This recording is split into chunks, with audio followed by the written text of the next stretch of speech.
बिस्मिल्लाहिर्रहमानिर्रहीम। Dear students, अस्सलाम वालेकुम। बिस्मिल्लाह फिज़िक्स यूट्यूब चैनल में आप लोगों को खुशामदीद। लेक्चर नंबर 12 के साथ मैं हूं अब्दुल रहमान और हम लोग आज पढ़ेंगे electric potential at a point due two point charge. Long question है, अहम लॉन्ग क्वेश्चन है, बार बार रिपीट होता रहता है। इससे रेलेवेंट फार्मूलाज जो है वो हमारे न्यूमेरिकल्स में भी अप्लाई होते हैं, एमसीक्यूज भी बन सकते हैं, तो इसलिए ज़रा गौर से सुनेंगे। जी, सबसे पहले तो हम बात करेंगे कि electric potential at a point ये होता क्या है। इसको हम एब्सोल्यूट पोटेंशियल कहते हैं। हमने पढ़ा था electric potential at a point in electric field is called absolute potential. किसी एक पर्टिकुलर पॉइंट पे जो इलेक्ट्रिक पोटेंशियल होता है उसको एब्सोल्यूट पोटेंशियल कहते हैं। और डिफाइन किस तरह करते हैं? हम कहते हैं it is the work done in taking a unit positive charge from infinity to that particular point by keeping electrostatic equilibrium. कि इन्फिनिटी पॉइंट से उस खास पॉइंट तक, वो कौन सा खास पॉइंट, जिस पॉइंट पर हम इलेक्ट्रिक पोटेंशियल को फाइंड करना चाहते हैं, इन्फिनिटी पॉइंट से उस खास पॉइंट तक जितना वर्क करना पड़ता है यूनिट चार्ज को मूव करवाने के लिए, इलेक्ट्रोस्टैटिक इक्विलिब्रियम को रखते हुए, मेंटेन रखते हुए, इसको हम इलेक्ट्रिक पोटेंशियल या एब्सोल्यूट पोटेंशियल कहते हैं। मैं यहाँ पर रिपीट करता हूँ। फर्ज करें यहाँ हम एक पर्टिकुलर पॉइंट है, पॉइंट ए, इस पॉइंट पर हम इस चार्ज की वजह से पोटेंशियल फाइंड करना चाहते हैं, तो वो पोटेंशियल बराबर किसके होगा? The work done in moving a unit positive charge from infinity, infinity mean इसकी इलेक्ट्रिक फील्ड से आउटसाइड से, the work done in moving a unit positive charge from infinity to that point, this point, by keeping the unit positive charge in electrostatic equilibrium is called absolute potential at that point। अच्छा,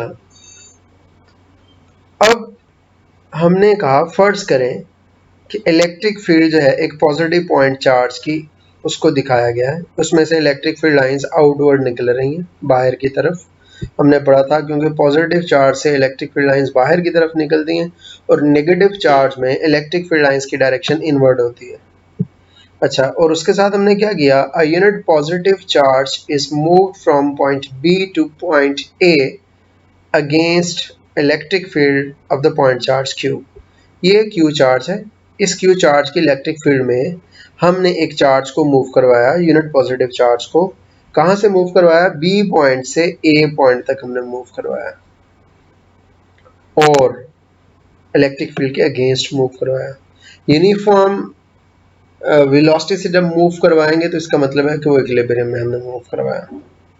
हमने पढ़ा था as a E is inversely proportional to R square. इसका मतलब ये है कि ई जो है वो वेरी कर रही है, बदल रही है inversely with the square of the distance, यानी जैसे जैसे हम इस पॉइंट चार्ज से दूर जाएंगे, इस पॉइंट चार्ज से दूर जाएंगे, फासला बढ़ेगा, उसके स्क्वायर के लिहाज से इलेक्ट्रिक फील्ड कम होगी। स्क्वायर क्यों लिखा, अकेला आर क्यों नहीं लिख दिया? E is inversely proportional to R इसलिए नहीं लिखा, उसका मतलब तो ये होता कि जितना आर बढ़ेगा उतना ई कम होगा उतने टाइम्स। अगर आर दुगना हो गया तो ये 1/2 ई, जिसे आप 1/2 कह लें, जो है वो हो जाएगी इलेक्ट्रिक फील्ड। अगर आर 4 गुना बढ़ गया तो ये 1/4 हो जाएगी।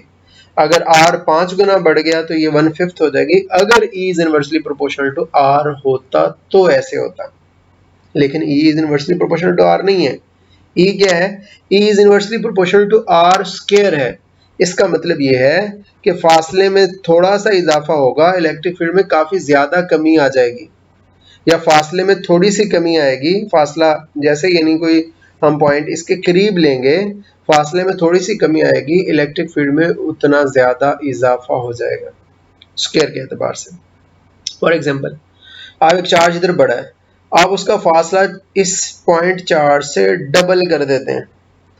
अगर फासला डबल करेंगे तो 2 का स्क्वायर 4, तो इलेक्ट्रिक फील्ड 1/4 रह जाएगी, यानी 4 गुना कम हो जाएगी। अगर फासला आप 3 गुना बढ़ा देते हैं, 3 का स्क्वायर 9, तो इलेक्ट्रिक फील्ड 9 गुना कम हो जाएगी, 9 टाइम्स हो जाएगी, 1/9 हो जाएगी। अगर फासला आप 4 गुना बढ़ाते हैं, 4 का स्क्वायर 16, तो इलेक्ट्रिक फील्ड 16 गुना कम हो जाएगी। तो ये स्क्वायर का मतलब ये है कि फासले में थोड़ा चेंज आता है और इलेक्ट्रिक फील्ड में ज़्यादा चेंज आता है, इसलिए E is inversely proportional to R square. और ये ऑब्जर्व किया गया है एक्सपेरिमेंटली। अच्छा, points A and B are taken very close to each other, so E is nearly constant between these two points.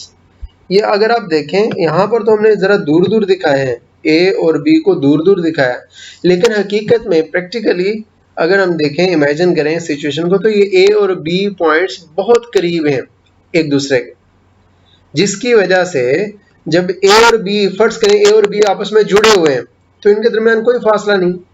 अगर इनके दरमियान फासला नेग्लिजिबल है तो इनके दरमियान इलेक्ट्रिक फील्ड के अंदर जो चेंज आएगा, तब्दीली आएगी, वो भी नेग्लिजिबल है। तो इसलिए हम कह सकते हैं कि इलेक्ट्रिक फील्ड ए पॉइंट पे जितनी है बी पर भी उतनी ही है, क्योंकि ए और बी पॉइंट बहुत करीब है। यहाँ पर तो हमने इसको माइक्रोस्कोपिक व्यू समझ लें दिखाया, बड़ा करके दिखाया है, लेकिन हकीकत में ये ए और बी पॉइंट जो है ये एक दूसरे को बहुत करीब है, इतने करीब है कि हम कह रहे हैं कि इन पर इलेक्ट्रिक फील्ड ऑलमोस्ट चेंज नहीं हो रही, तो कांस्टेंट है। तो ये यहाँ पे लिखा है कि इलेक्ट्रिक फील्ड नियरली कांस्टेंट है बिटवीन दीज टू पॉइंट्स। फिर हमने इनका मीन डिस्टेंस लिया चार्ट से, तो मीन लेने के लिए R A plus R B divided by 2। ये क्यों किया? देखें, अब मीन लें, 20 और 30 का मीन लें, 20 प्लस 30 डिवाइडेड बाई 2, तो कितना आ जाएगा? 20 और 30, 50, 50 को 2 से डिवाइड करें 25, तो 25 जो है वो 20 और 30 का मिड पॉइंट है। तो हमने आर जो है इनका मिड पॉइंट लिया। मिड पॉइंट क्यों लिया? क्योंकि वैसे तो थोड़ी बहुत चेंज आ रही है, हमने नियरली इलेक्ट्रिक फील्ड कांस्टेंट ली, लेकिन इनका मिड पॉइंट जो है वो हमने एवरेज ले लिया, इसके लिहाज से भी इसके लिहाज से, कि इस मिड पॉइंट पे ऑलमोस्ट इलेक्ट्रिक फील्ड की वैल्यू जितनी होगी ए पॉइंट पे भी ऑलमोस्ट उतनी ही होगी और बी पॉइंट पे भी ऑलमोस्ट उतनी ही होगी। तो हमने ये मिड ले लिया, एवरेज ले लिया। फिर हमने आगे इसको क्या लिखा? हमने कहा आर ए क्या चीज़ है? Distance of point A from charge Q, and R B is the distance of point B from charge Q. ये यहाँ पर मैंने शो किया है, देखें, ये ए जो है इस पॉइंट का चार्ज क्यू से फासला आर ए से जाहिर किया, और बी पॉइंट का चार्ज क्यू से फासला उसको आर बी से जाहिर किया, और इन दोनों का जो मिड पॉइंट है उसको हमने आर कहा, और वो बराबर होगा R A plus R B divided by 2 के। फिर उसके बाद हमने कहा, ये देखें, इसको आर बी, ये बड़ा डिस्टेंस है, ये आर बी बड़ा डिस्टेंस है, इसमें से आर ए निकाल दें तो आपके पास डेल आर आ जाएगा, यहां से लेकर यहां तक। मैं फिर रिपीट कर रहा हूं, आर बी बड़ा डिस्टेंस है, बी पॉइंट का डिस्टेंस है ये इतना बड़ा, इसमें से आर ए निकाल दें, माइनस कर दें, तो आपके पास क्या आ जाएगा? ए से बी तक का डिस्टेंस, जिसको डेल आर कह रहे हैं। तो हमने कहा डेल आर बराबर है R B minus R A के। और magnitude of electric field intensity, उसका फॉर्मूला हमने पढ़ा था, 1/4 pi epsilon naught Q over R square होता है। अब यहाँ पर हमने कहा चूंकि ए और बी पॉइंट बहुत करीब है एक दूसरे के, तो ए पॉइंट का चार्ज से जितना फासला है बी का भी उतना ही होगा ऑलमोस्ट, और उसको हम सिंपली अप्रोक्सीमेटली आर कह सकते हैं कि ये बराबर है, ये फासले, यानी ए और बी पॉइंट, आप ये इमेजिन कर लें ए पॉइंट बी पॉइंट के साथ जुड़ा हुआ है, तो जितना ए पॉइंट का चार्ज से फासला उतना ही बी का होगा। तो अप्रोक्सीमेशन लगाएंगे तो हम कहेंगे आर बराबर है आर ए के और आर बराबर है आर बी के। अच्छा, आर स्क्वायर को हम लिख सकते हैं आर डॉट आर, बिल्कुल लिख सकते हैं। इस आर की जगह पर एक दफा आर ए लिख दिया क्योंकि आर आर ए के बराबर भी है, और इस आर की जगह पर एक दफा आर बी लिख दिया क्योंकि ये वाला आर आर बी के बराबर भी है अप्रोक्सीमेशन में। तो इसकी जगह पर आर ए और इसकी जगह पर आर बी लिख दिया। तो हमने बताया ये है कि आर स्क्वायर की जगह पर R A into R B लिख सकते हैं। अब इस इक्वेशन थ्री को रीराइट करते हैं, देखें कैसे रीराइट किया। E is equal to 1/4 pi epsilon not वैसे लिखा, E is equal to 1/4 pi epsilon not वैसे लिखा। ऊपर Q था, Q ओवर आर स्क्वायर, तो Q ऊपर रहने दिया, आर स्क्वायर की जगह पर उसकी वैल्यू पुट कर दी, R A multiplied by R B. उसके बाद फिर हमने कहा electric potential at point A point charge के करीब था, उसके ऊपर पोटेंशियल कितना होगा? कल फॉर्मूला पढ़ा था, E is equal to minus del V over D,